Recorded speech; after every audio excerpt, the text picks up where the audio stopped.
MVR గారి జన్మదినోత్సవాన్ని పురస్కరించుకుని వేద పండితులతో ఆశీర్వాదం ఇప్పించిన సర్వారావు అవ్వ.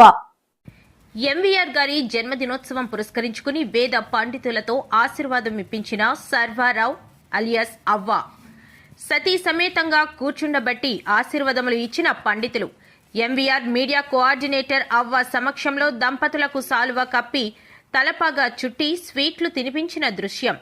సర్వ శుభాలు కలగాలని, ఆయువు మరియు ఆరోగ్యంతో ఉండాలని, సుఖ సంతోషాలతో తూలనాడాలని, శాంతి సౌభాగ్యాలతో ఉండాలని, ధైర్యం మరియు వివేకం కలిగి ఉండాలని వేద పండితులు శ్యాంబాబు మత్స్యలింగంలు ఆశీర్వదించారు. ఈ కార్యక్రమంలో మీడియా కోఆర్డినేటర్ అవ్వతో పాటు ఎంవీఆర్ యువసేన సభ్యుడు శుంకర బాబ్జీ తదితరులు పాల్గొన్నారు.